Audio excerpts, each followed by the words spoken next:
पाकिस्तान में इक़्तिदार की तकोन में दो पल्ले जो आजकल हैं वो बहुत भारी हैं। एक है इस्टेब्लिशमेंट का या फ़ौज का और दूसरा है जुडिशरी का। पिछले 8-10 साल में पाकिस्तान में जितनी सियासी तोड़ फोड़ हुई है उसमें आम तौर पर इस्टेब्लिशमेंट भी और जुडिशरी भी दोनों एक ही तरफ थे। तकड़ी के एक तरफ ये दो थे, दूसरी तरफ सियासतदान थे, तो ये पलड़ा बहुत ही भारी था। वो सियासतदान जो थे उल्टा के उनको पलटना आसान हो गया था। लेकिन अब ये दोनों जुडिशरी, जनरल्स और जजेस बहुत सारे मामलात में हमें बटे हुए या आमने सामने खड़े हुए नज़र आते हैं। पाकिस्तान का मफाद तो कभी इसमें रहा ही नहीं कि कोई दो आपस में मिल के तीसरे को गिराने की कोशिश करें। जब सियासतदानों को उल्टा के फेंकते हैं, किसी वज़ीर आज़म को, कभी किसी को क्रिएट कर देते हैं। इमरान खान की ताज़ा तरीन मिसाल है, या IJI में नवाज़ शरीफ की मिसाल है, या इसी तरीके से उसको उल्टा के फेंक दें। 3 दफ़ा नवाज़ को फेंका, 1 दफ़ा भी इमरान को फेंका। हर सूरत में पाकिस्तान में मसाइल पैदा होते हैं, अफरा तफरी पैदा होती है और पाकिस्तान पीछे चला जाता है। आज से 30-35 साल पहले जो पाकिस्तान की इकॉनमी का आज हाल हमारा है, ये भारत का हुआ करता था। अपना गोल्ड एयर लिफ्ट करके न्यूयॉर्क लेकर गए थे। हमारे 93 पैसे में उनका 1 रुपया आ जाता था, इतनी बुरी हालत में उनकी इकॉनमी थी। मनमोहन सिंह ने रिफॉर्म्स का एक प्रोसेस शुरू किया। आज वो सुपर पावर बनने की दुनिया की तैयारी कर रहे हैं और हमारा सूरत हाल ये है कि हम जान के लाले पड़े हुए हैं कि सर्वाइव कैसे करेंगे। IMF जो कहता है हम आगे, सख्त लफ्ज़ है लेकिन बंदर की तरह नाचते हैं हम। वो कहता है पॉलिसी रेट 22 पे रखना, हम कहते हैं 22 पे रखेंगे। वो कहता है एक्सचेंज रेट को और नीचे जाने दो, हम कहते हैं और नीचे जाने देंगे। कोई इंडिपेंडेंट कंट्री ऐसे चल नहीं सकता। और उसके अंदर ये अफरा तफरी जो हमारे इस इक़्तिदार की तकोन ने पैदा की है, इसका बहुत ज़्यादा किया धर। अगर ये अपना काम सही तरीके से करते तो कभी ये दिन हमें ना देखना पड़ता।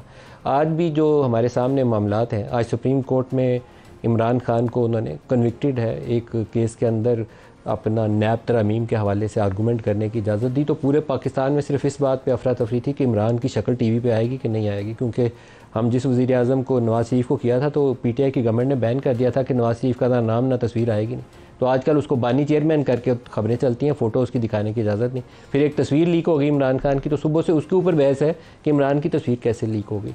तो इससे बड़ा कोई उसामा बिन लादेन शायद पाकिस्तान में था नहीं, इसलिए उसकी तस्वीर लीक होने के ऊपर तवज्जो होनी चाहिए। ये वो काम है जो ख़ुद इमरान नवाज शरीफ के ख़िलाफ़ कर चुका है, आजकल खुद भुगत रहा है, लेकिन हम सीखेंगे कभी नहीं। दूसरा, जजेज़ और जनरल्स की तरफ आ जाएँ तो इस्टेब्लिशमेंट जब गुस्सा खाती है तो उसके पास कई तरीके होते हैं, बहुत सारी चीज़ें वो निकाल सकते हैं। उनके पास एक्सेस है रिकॉर्ड्स की, वो भी हार सकती हैं चीज़ें। बहुत सारे सियासतदानों ने ऊपर नीचे प्रेस कॉन्फ्रेंस करके जुडिशरी को ललकारना शुरू किया, जिसके पीछे एक पुश नज़र आती थी कि इस्टेब्लिशमेंट की पुश मौजूद है। नवाज शरीफ के दौर में ऐसा हुआ कि उसके बहुत करीबी लोगों ने, तलाल चौधरी ने, दानियाल ने, निहाल हाशमी ने प्रेस कॉन्फ्रेंस की और सुप्रीम कोर्ट ने उनको सो मोटो नोटिस लेते हुए कंटेम्प्ट के ज़ुमरे में सज़ाएँ दे दी। आमतौर पर किसी पॉलिटिकल वर्कर को इस तरह का सख्त इक़दाम से या किसी जर्नलिस्ट को इस सख्त इक़दाम से सज़ा देना, मैं उसकी सताइश नहीं करता, ये गलत तरीक़ाकार है। आप रूट कॉज को एड्रेस करें, लेकिन उस बेचारे पॉलिटिकल वर्कर का पूरा कैरियर आप तबाह करते हैं।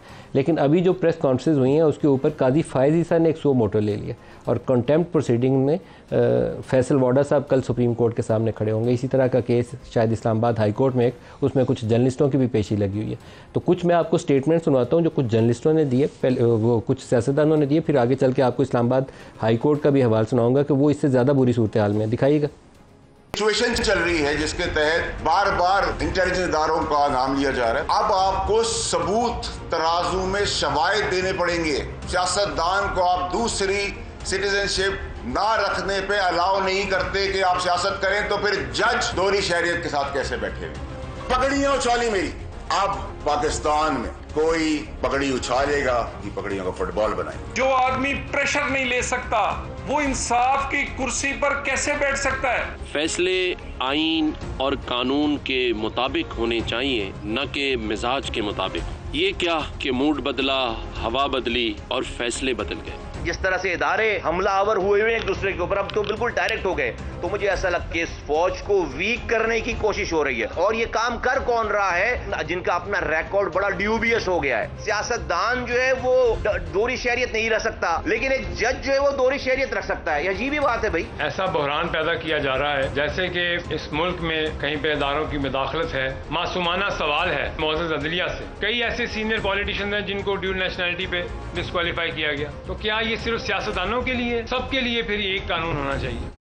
सर, ये तो एक हिस्सा है बयानात का जो मैंने आपको सुनवाया, लेकिन मामले को और ज़रा खुला करके देखें तो हाई कोर्ट तकरीबन सारी ख़त्म चुकी हैं, लेकिन इसकी इब्तदा इस्लामाबाद हाई कोर्ट के 6 जजेस के ख़त से हुई थी।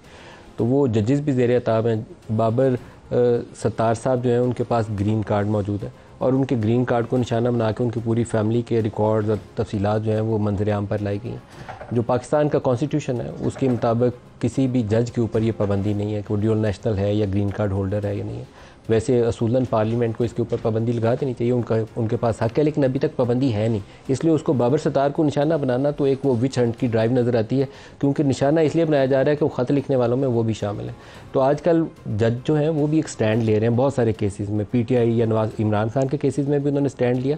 अभी एक साहब हैं जो शायर हैं अहमद फरहाद, उनके केस में मोहसिन अख्तर कैनी साहब वो मिसिंग है इस वक्त, उनको उठा लिया गया। उनकी एक नज़म भी सोशल मीडिया पर गर्दिश कर रही है और वो नज़म का उन्वान भी उनका यही है कि उठा लिए जाओगे। तो वो अहमद फरहाद बेचारा उस नज़म के ऊपर शायद खुद ही उठा लिया गया, किसी को गुस्सा आ गया उसके ऊपर। तो मोहसिन अख्तर कैनी साहब ने कहा कि वही लोग मिसिंग हैं जो ज़्यादा बात करते हैं। ये बड़ा वज़नी जुमला है, वही लोग मिसिंग हैं जो ज़्यादा बात करते हैं, इनमें सहाफ़ी भी शामिल हैं। तो एक इनके इस बात से एक नज़म है बड़ी खूबसूरत, किसी ज़माने में जालिब साहब इस तरह की बातें कहा करते थे। तो मोहसिन अख्तर कैनी साहब के इस जुमले से मोहसिन अख्तर कैनी साहब को अल्लाह ताला तौफीक दे के ऐसे जुमले हर केस में कहें जहाँ इंसाफ की ज़रूरत है। तो उन्होंने कहा कि बोलते जो चंद हैं सब ये शर पसंद है, इनकी खींच ले ज़ुबां, इनका घूंट दे गला, मैंने इससे ये कहा जिनको था ज़ुबान पे नाज, चुप हैं वो ज़ुबान दराज। ये काफ़ी लंबी है लेकिन पूरा सही इसके अंदर जो पाकिस्तान की सूरत हाल है उसकी रिफ्लेक्शन मिलती है। जो सच बोलने की कोशिश करेगा उसकी खींच ले ज़ुबान, वही शर पसंद है। तो हमें इस सोच से आगे निकलना पड़ेगा। ये जो सच बोलने वाले शर पसंद है ये पाकिस्तान की मजबूती का सबब है, पाकिस्तान को कमज़ोर करने का सबब नहीं है। जो आज शुरा है प्रोग्राम में हमारे साथ फतियाना साहब हैं पाकिस्तान तहरीक इंसाफ से, कमर ज़मान कायरा साहब हैं पाकिस्तान पीपल्स पार्टी से और खुर्रम दस्तगीर साहब हैं हमारे पास PMLN के सीनियर रहनुमा हैं। सबको प्रोग्राम में खुश आमदीद कहता हूँ। फतियाना साहब, जजेस और जनरल्स और ये प्रेस कॉन्फ्रेंस जो ऊपर नीचे ढेर सारी हुई, नतीजा क्या निकलेगा? टकराव? देखिए, इसका फ़ैसला तो मुस्तक़बिल करेगा कि इसका नतीजा क्या निकलेगा। तो हम तो समझते हैं कि मुल्क और कौम के मफाद में बेहतर होना चाहिए और उसके बाद ये है कि आइन की बालादस्ती पर कोई दूसरी बात कोई भी नहीं करता, क्योंकि सोशल कॉन्ट्रैक्ट जो है आवाम और रियासत के दरमियान वो आइन ही है। और आइन एक बड़ा मुस्तनद आइन है जिसमें आइन के आर्टिकल 8 से 28 तक इंसानी हकूक़ का अहाता किया गया है और उनके तहत अगर कोई मामला गड़बड़ होते हैं तो उसको कस्टोडियन कौन है आइन की हिफाजत का, वो जुडिशरी है और उसी ने तय करना है कि अवाम को इंसाफ कैसे देना है और आइन पर अमल कैसे करवाना है। इसलिए मैं समझता हूँ कि अभी वक्त साबित करेगा कि इसका रिज़ल्ट क्या निकलता है, लेकिन अवाम तो यही चाहती है कि अदल इंसाफ हो लोगों को और मुल्क की सालमियत का तहफ़्फ़ुज़ हो और जमहूरियत और इंसानी हकूक़ हो। तो मेरे ख्याल इसमें कोई मज़ायका नहीं है कि पाकिस्तान को अगर आगे बढ़ाना है तो फिर हमें आगे की तरफ देखना होगा और नई सिमत की तरफ जाना होगा जो कि पाकिस्तान की सालमियत के लिए ज़रूरी है। वो है अदल और इंसाफ, इंसानी हकूक़, जमहूरियत और आइन की बालादस्ती। जो नई सिमत का जिक्र कर रहे हैं फतियाना साहब, कायरा साहब, वो तो एक ही होनी चाहिए, सच बोलें, हम इंसाफ करें, जिसका जो किरदार है वो अदा करे, इस्टेब्लिशमेंट अपना काम करे, जुडिशरी अपना काम करे, बजाय वो एग्जेक्टिव की डोमेन में घुस जाएँ कि रेकॉर्ड एक देनी है कि नहीं, स्टील मिल्क के साथ क्या करना है। तो इसी तरीके से पार्लिमान अपना काम करे, हम यहाँ बैठ के वो बोलें जो बोलना चाहिए। ये बड़ा अच्छा जुमला है, चाहिए। ये बड़ा आसान सा जुमला होता है, कह दें कि ये होना चाहिए। मैं भी कर रखा है और ये काम होना चाहिए। मैं भी ये दो जुमले बड़े वजनी है पाकिस्तान में। मैं भी यही कहता हूँ, सियासतदान भी यही कहता है, हुक्मरान भी यही कहता है, जज भी यही कहता है। तो करना किसने है? चाहिए से मुराद ये होता है मैंने नहीं करना, किसी और ने करना। तो वो करने वाला कौन है? ये पहले हमें इस बात का फैसला, अपनी जिम्मेदारी का खुद। जिस दिन नदीम मलिक हम अपनी जिम्मेदारियों का एहसास करने वाले 10% लोग भी हम में से हो गए, मुआशरा बदल जाएगा। इसलिए कि सारा मुआशरा बिन हसूल कौम बदला नहीं करता, उसमें चंद लोग ही होते हैं, वो 5, 7, 10%, 15% बहुत बड़ी तादाद होती है, वो मुआशरों को कहीं से कहीं ले जाते हैं। मसला यह है कि सच बोलना चाहिए, कोई दूसरी राय नहीं है। तारीख़ में हमेशा सच बोलने की तलकीन हुई है, मज़हब भी इसी बात की तलकीन करता है और आम दुनिया का समाज भी यही करता है, दुनिया का इल्म भी, फ़लसफ़े भी यही तालीम देते हैं। लेकिन ये हर दौर में बोलना मुश्किल रहा है, ये भी एक अपनी जगह तारीख है। सो आप ज़रूरी सच बोल लें, उतना ही काफ़ी है, ज़रूरी सच बोल लें।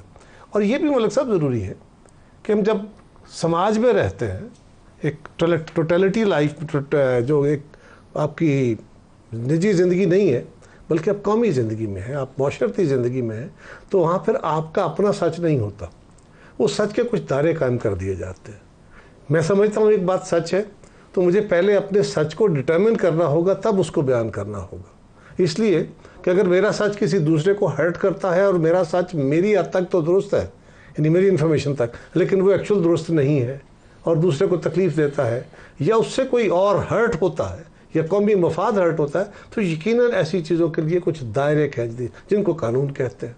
सो हमें ये बात ज़रूर समझनी चाहिए। सारी दुनिया में बहुत सारी आज़ादियाँ हैं, कुछ ममालिक वो हैं जहाँ आज़ादियों से ज़्यादा आज़ादियाँ हैं, जो हमें आइन में दी गई से ज़्यादा आज़ादियाँ हैं, लेकिन वहाँ भी आज़ादियों के ऊपर कुछ कदगने हैं। कदगनों के साथ साथ कुछ जिम्मेदारियाँ भी हैं। वहाँ पे ना उनको जो उन आज़ादियों को या इस सच्चाइयों को जांचने वाले कवानीन होते हैं, अगर वो कोई मिसयूज़ करता है, उन आज़ादियों को अब्यूज़ करता है, तो फिर डेफेमेटरी लॉज है या अदरवाइज लॉज मौजूद है। हमारी रियासत के अंदर ना तो वो कानून है, जज साहिबान के अपने केसेस आ गए हैं तो अब सब बड़ा तेज़ी से काम हो गया है। यही बातें आप भी कहते रहे, मैं भी कहता रहा, हम चीखते रहे, हमारी कोई नहीं किसी ने सुनी। आज भी मुल्क के अंदर ऐसा कुछ होता रहा है। देखना ये चाहिए कि मुल्क के अंदर कानून सब के लिए बराबर हो। आज जो अदालत, मुझे बहुत अदब के साथ मुझे सुप्रीम कोर्ट का बड़ा एहतराम है और मुझे इमरान खान साहब से मुझे कोई इख्तलाफ नहीं है, मैं उनका नाम भी लेता हूँ और मुझे मेरे पे कदगन नहीं लगेगी, मैं नहीं रुकूंगा इस बात से। मेरा सवाल ये है कि इमरान खान को जो फैसिलिटी आज सुप्रीम कोर्ट ने दी, क्या इस मुल्क के बाकी शहरियों को भी ये फैसिलिटी दी जाएगी?